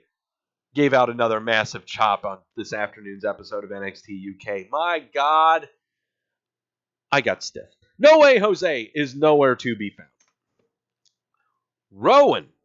Hey, man, Daniel Bryan's not on TV, then Rowan's not either. That's all I've got to really say there. We have not seen him since he was at ringside for Daniel Bryan and Kofi Kingston's title match at WrestleMania.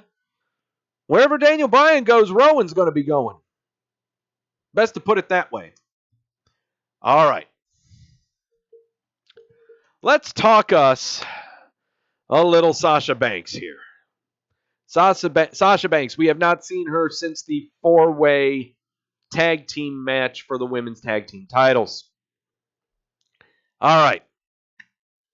So much drama involving her and Bayley and them saying that they didn't like losing the titles and pouting and whining.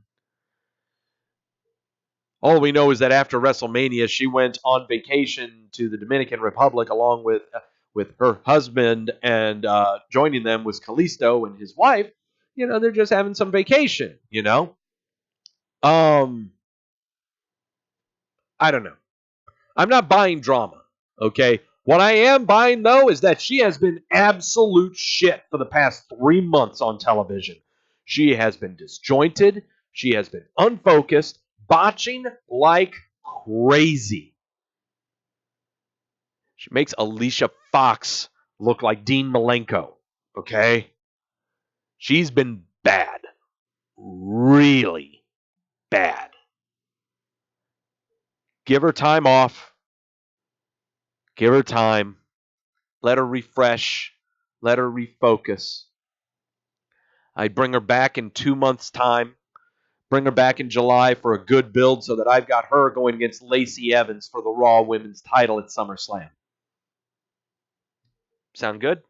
I think it sounds good. So that's what I'm saying. Okay? And I think that's fair. And you know what? I totally get if Sasha is beating up on herself, you know? I totally get that. She's been bad. She's been really bad. Okay? Almost injuring people. So, almost to Ken Kennedy levels. Almost want to say. Yeah. Who knows? Who knows? She's young, too. I mean, she can learn. It's okay. Shelton Benjamin. Have not seen him since the Battle Royale on WrestleMania on April the 7th. I have no idea what's going on with this guy. Probably gonna, I don't know. Spring cleaning. That's what it sounds like to me. Spring cleaning. Just do it. Spring cleaning. That or you're teaming him back up with Chad Gable on Smackdown. It's going to be one of those two things. Who knows?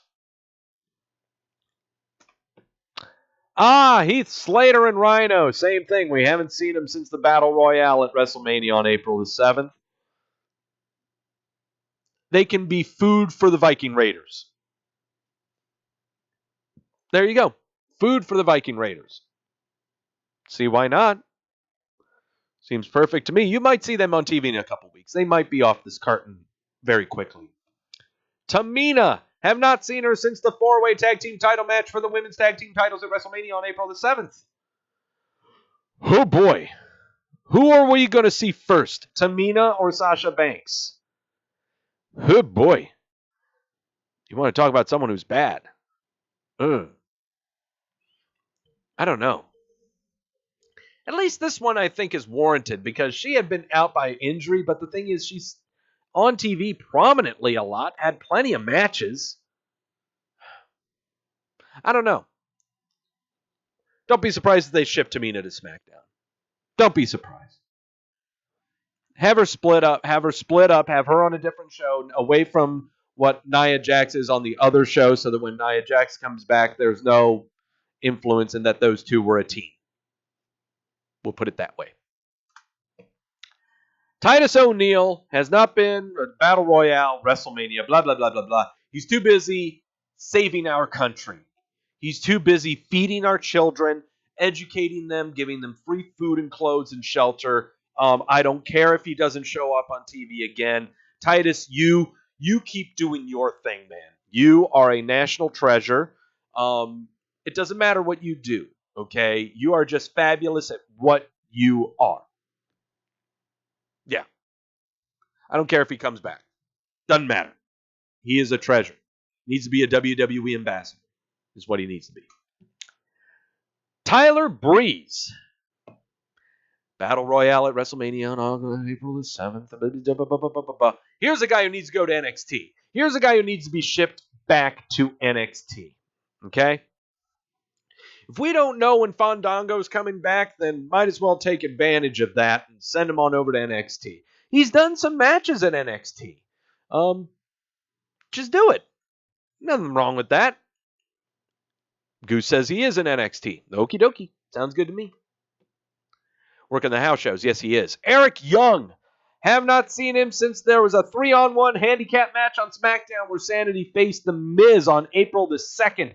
That was the go-home show for WrestleMania. The go-home SmackDown for WrestleMania. He is now a member of the Raw roster, doing dark matches, probably. Doing dark matches and house shows. Are we going to see him prominently on Raw? Probably not. I can see him going to 205 Live. He'd be an absolute perfect fit on 205 Live, to tell you the truth. Make a good Bray? I don't know. Killian Dane, same thing. We haven't seen him since that 3-on-1 handicap match. It is rumored that Killian Dane is headed back to NXT. Whether it's UK or not, that we are not certain.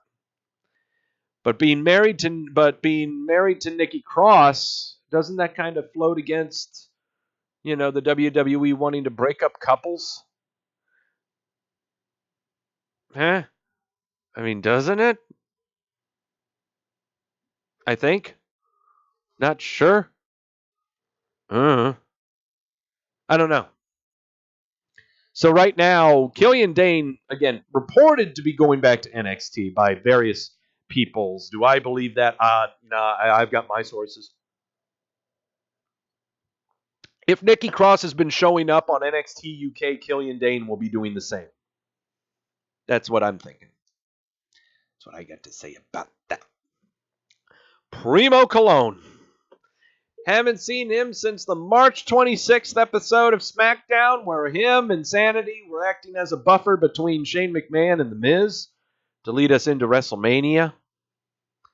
Just make him a coach, make him an agent, make him one of those. Razar. February the 4th, since there was a segment between you and Apollo Crews about why Apollo Crews liked Kurt Angle. This was on an episode of Raw on February the 4th. This mother is jacked. If you have not seen the pictures of him on Twitter, 335 pounds of could destroy anybody. I would love to see him against Bork Laser, but that would never happen. He is preparing himself for when Akam comes back. When these two guys get back on the main roster, holy crap, okay? Them against AOP and the Viking Raiders is going to be fantastic. It's going to be fantastic. Cannot wait. Dolph Ziggler is too busy being a stand-up comedian. He hasn't appeared on WWE television since the Royal Rumble, January 27th. Whatever. He's just riding out his contract. He'll be done soon. Ship him off. Believe me, we won't miss him. He'll try to come back in 18 months and say that he's the new Chris Jericho or Shawn Michaels. He's just riding this out. And finally, the absolute stalwart of the WWE milk carton. Been on it forever. It's been on it since December of last year. Epico Cologne. He has not been on WWE television since Survivor Series. Raw versus Smackdown tag team elimination thingy. Just ship him already. Just ship them. It's time. We are due for the spring cleaning, folks. We are due for the spring cleaning. We're going to see the Colognes go. We're going to see Alicia Fox go. We're going to see potentially Tamina go. A lot of the names that you saw me put here, we may see go. So, I don't know. That's how it is. But that, ladies and gentlemen, I got to count this here. I think this is honestly the biggest milk carton we've ever had here. I've got to count this up. That's 12.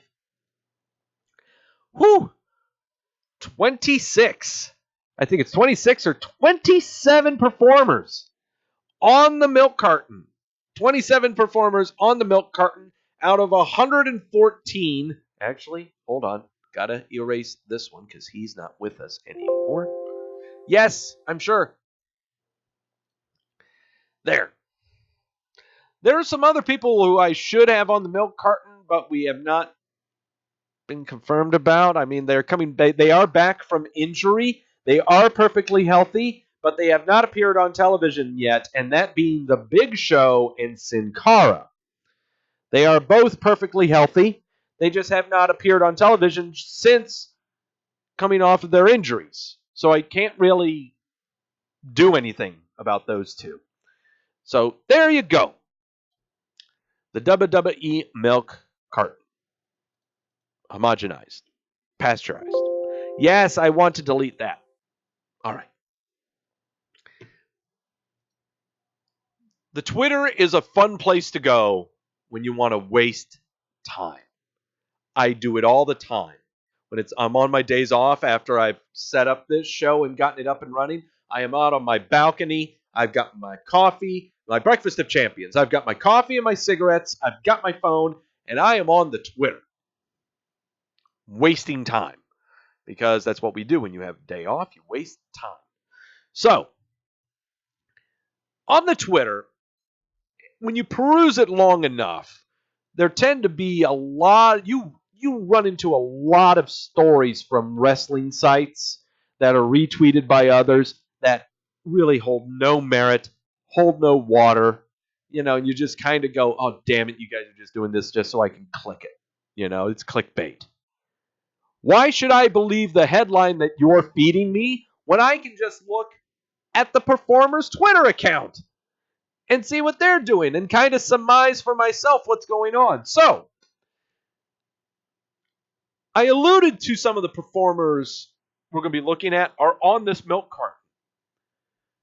And so I decided for this final segment to kind of show you what's going on these Twitter accounts and to show you what good and bad things posting stuff and not posting stuff can do. Especially kind of allude you to what reports are and what gossip is running around and what rumors are running around regarding these talents. So, not exactly rumors either, because it's basically confirmed. But here we go. Let's jump into the Twitter.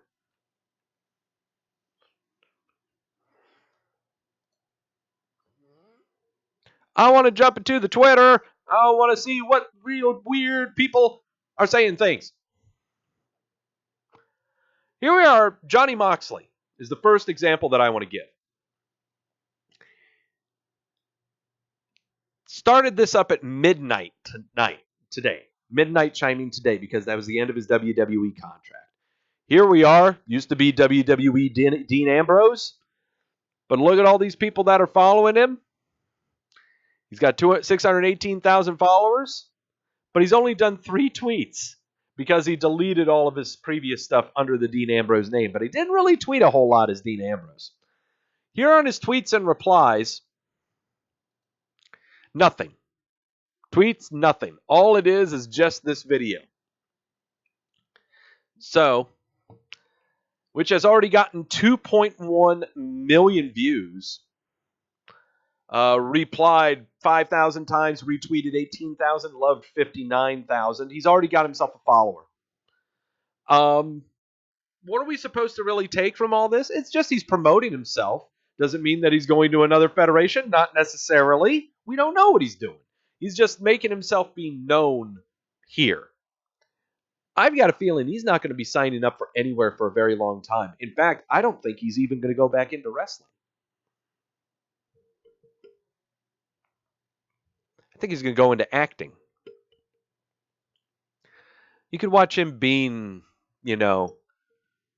actor for a streaming series, actor for a straight-to-DVD movie. He's done it before.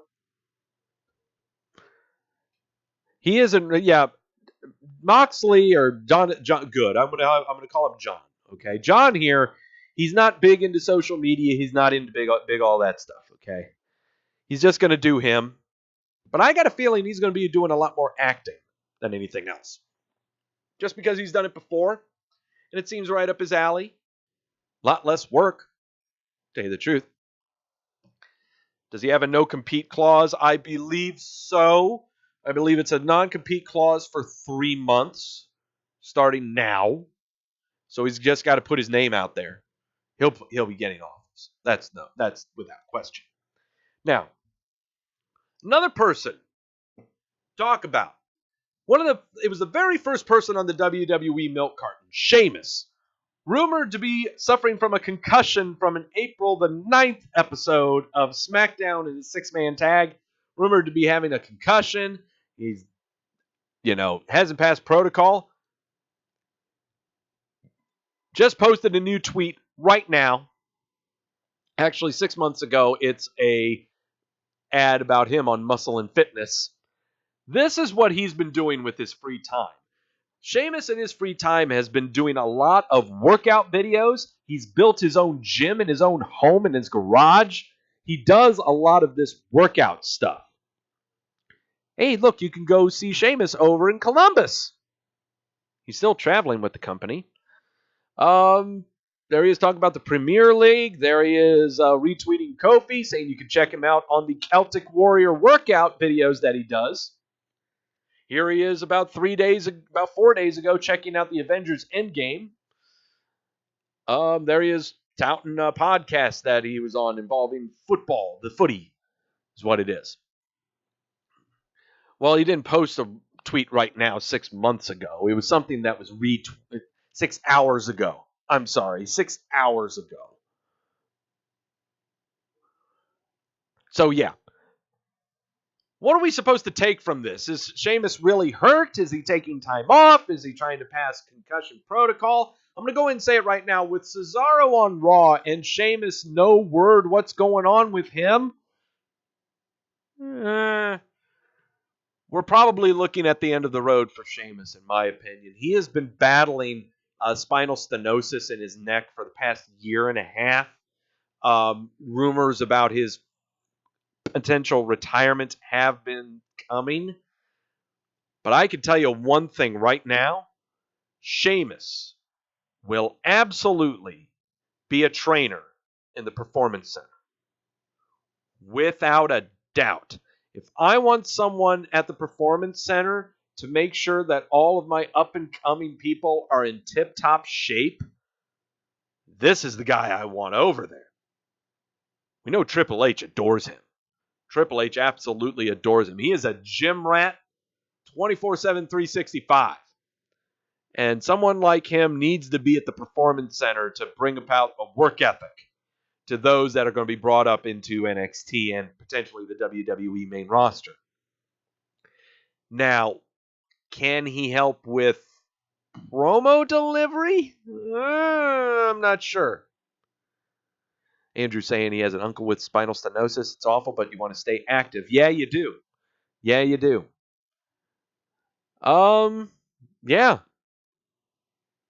That's what I'm looking at with him. I see his retirement is imminent. Not right now, but I see him absolutely being a trainer. He'd make a fantastic trainer. Now, another guy that was on the milk carton. Rumors of injury. Rumors of being placed in cryostasis. Daniel Bryan. Rumored to be suffering from concussions. Has not passed protocol. The WWE is being very secretive and very cautious with Daniel Bryan. They don't want him to get hurt again. So, let's go on his Twitter account and find out what's happening. Okay, his last tweet was on March the 5th. Well, let's see what his last reply was. His last reply was March the 5th.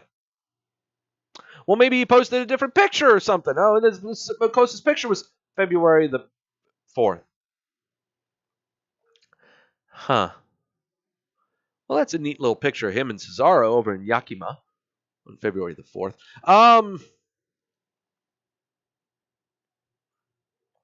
March 5th posting was a retweet of the WWE account where Daniel Bryan talks about Fastlane.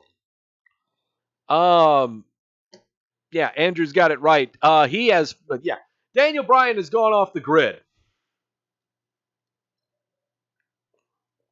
We've lost him. He is off the grid, and that's perfectly fine. But what are we supposed to take from that? That he doesn't like tweeting? I don't know. There's nothing wrong with that. Saving the planet with Titus? That sounds about right. Okay. Titus is taking care of the critters on the planet. Daniel is taking care of the planet itself. I can absolutely buy that. By God, Titus is the Kwame to Daniel Bryan's Captain Planet. That's what it is. I can absolutely buy that. And he's retweeting stuff from February about the Bella twins. Yeah, that's what he's doing. Here he has a tweet on February the 6th. February the 8th, 2016. I was forced to retire in my home state of Washington. Told I'd never wrestle again. February the 5th, 2019. Almost 3 years to the day, I return home as WWE champion. No, Captain Planet is plotting his next move. That is correct, Jamel. What's going to happen here? He's going to return. He's just taking some time off. That's all. It looks like a troll hiding under the bridge. Well, he kind of did. I don't know. This guy, I am in no rush. He can take off all the time that he wants. Take his time. But don't try to feed in rumors that he's hurt. That the WWE's protecting him. You know, that's what I really don't like. You know? Why didn't they just say taking a vacation? That's what Gallows and Anderson did for 9 months. Neither one of them were on concussion protocol. So, yeah, that's what I'm taking from this. Daniel Bryan taking some time off, taking a breather. He's been full bore since he came back. But finally, there's one cat in particular I really want to focus on, and he's been the focus of a lot of dirt sheet junk. And he's been shooting it down anytime that he would get the chance with ambiguous replies on the Twitter. Rumored to be in the doghouse. Rumored to be in the doghouse with people in management. That's why he hasn't been on TV in 2 weeks. I'm talking about Lio Rush. Last tweet here was about 11 hours ago where he had a picture with Rey Mysterio. Thank you for inspiring me in ways unimaginable. This is back when he was in the Indies, before Rey Mysterio was signed with the WWE. Rumors are going around that he's upset people in management or something, and that's why he's not on TV. He's in the doghouse. For what? I don't know. But that's what I try to figure out in his tweets, and we might get some perspective here. One fan here says, are you out of the locker room because of your connection with your wife, or is it some other petty bullshit?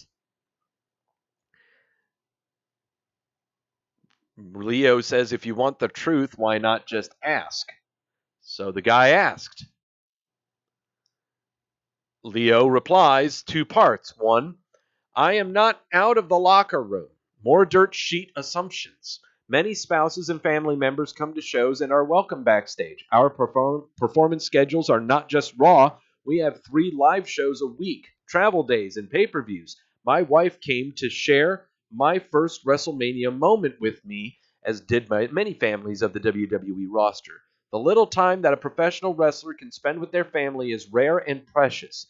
I conduct myself professionally and respectfully, and so does my wife.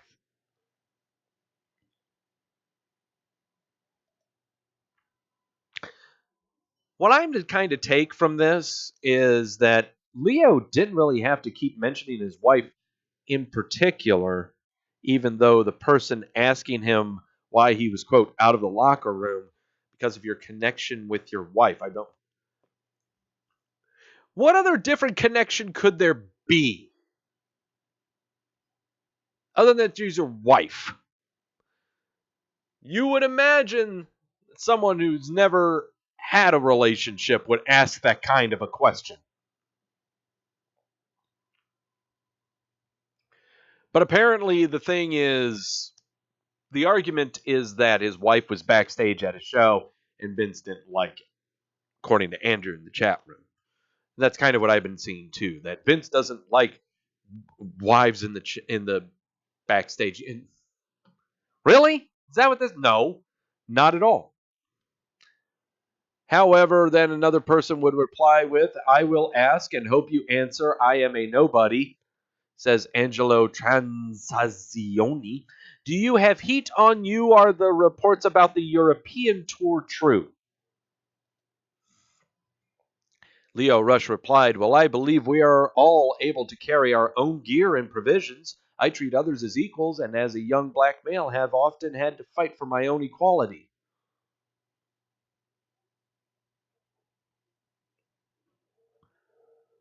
Do you have heat on you? Are the reports about the European tour true?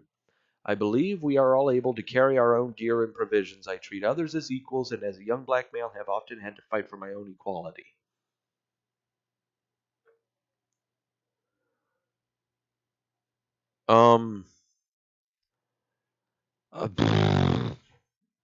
I got nothing on that one. Here further down on his tweet here. So again, someone asking, is there backstage heat? Are you leaving the WWE? Part 1. Heat is such a subjective term. Do I stand up for myself when life challenges me? Yes. Do I have opinions and not just blindly follow? Yes. Am I best friends with every single superstar? No. But do I work hard? Am I professional and respectful? Am I driven and motivated to perform to the best of my ability to entertain the WWE universe? Have no bad blood with any other superstars, great working relationships with writers and producers, and respect and listen to all higher ups? Absolutely. There are sheets. The sheets of refuse don't ask, they assume. A shame. True, I'm saddened that the dirt sheets recently Fightful make assumptions, exaggerations, and sometimes outright fabrications to sell subscriptions. Gossip like this is spread without caring about the damage to people's reputations, relationships, or careers. It honestly disgusts me. Did the WWE send you home yesterday? Asked someone yesterday. We aren't sent home like naughty kids. This is a business and my job. We aren't all used every week, and storylines don't last forever. But we still have to show up to work and take care of business. Sup, man, why they so mad at you? Dirt sheet fabrications? Don't believe everything on the internet. One guy here that Leo Rush just retweeted says, a lot of talk about Leo Rush and these rumors. Well, Leo was always super cool to me. I had a couple of matches with him that got a lot of attention and helped me tons. One of those matches only happened because he pushed for it. Leo is absurdly talented and also a stand-up guy.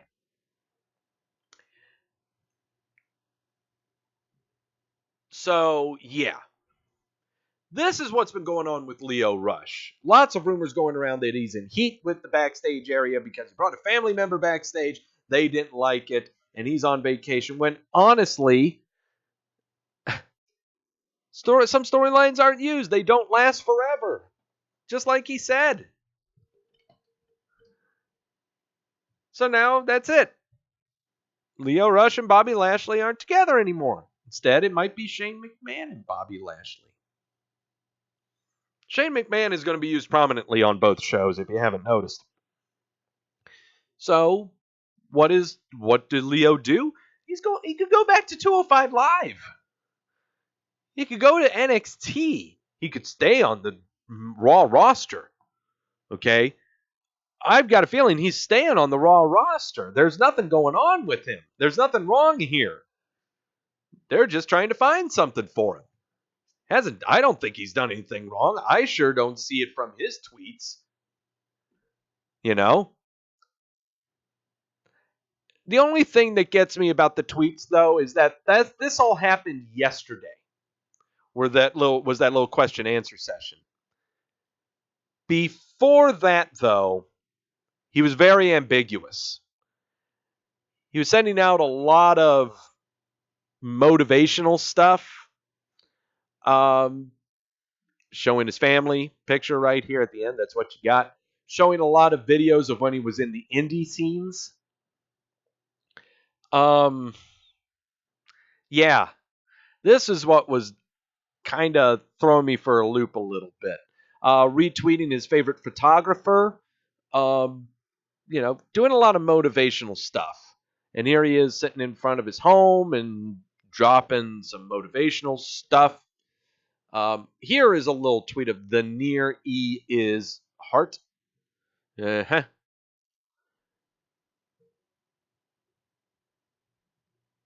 Uh-huh. Then he would show the thing of the Joker, where he's leaving. And that was a tweet that he put out on the 21st. Again, what am I taking from this with Lio Rush? He's just taking some time off. And if I'm wrong and he ends up being let go, so what? The problem is there's a difference between wrestling news sites just making inferences, but then not jumping at the gun when they're given the opportunity. Here was Lio Rush putting it out there. Just put it out there. Dirt sheet fabrications. Don't believe everything you read. Hey, ask me. You want to know the truth? Ask me. He put it out there. It's kind of amazing to me, though, that the ones that he kind of chose to answer were the founder of Ringside News. Decided to answer this guy who was a professional web spinner and videographer and malicious and masterful malcontent of the botch experience. So take it for what it's worth, okay? I just it's kind of weird, I'm kind of waffling a little bit. I know that I am, but that's why wrestling journalism is so difficult.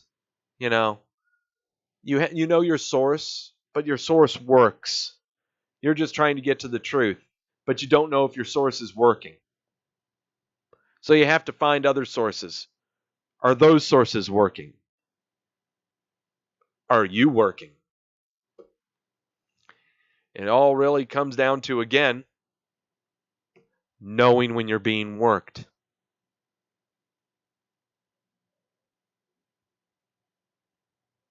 Know when you're being worked. Know when you're being sold to. Do your investigating. Do your researching. Don't put out a report of someone that they haven't been on TV for 2 weeks when you've got the most valuable of sources right there for you to look at for free. The Twitter, the Instagram. But instead, no, we just want to jump to conclusions. We just want to make assumptions. Some people think we want to write a story to get clicks. Others, we just want to write a story just to write a story and get it off of our mind. So, with that being said, I hope you all enjoyed this episode of Wrestleview Weekly. It's been a tough one because these were some tough TV shows and this was a long milk carton. Oh boy, it's only going to get longer. It's only going to get bigger. It's going to be a milk gallon jug. Thank you, everyone, for stopping by in the chat room. CJ, Quentin, Jamel. I got to start with the black guys first because I'm just saying. Yes. Gills, Andrew, Shane was in there. Everyone else who was in there, thank you all so much for stopping by. I'm Doug Lackey. Catch you next week, same time here, 8 o'clock as always. Also next Monday, check out the Tedescos after Monday Night Raw, where I'm sure that they will complain about how tepid the show was as well. Hey, Bobby, thank you for showing up as well. Thank you all for showing up. Till next week, and as always, know when you're being sold to.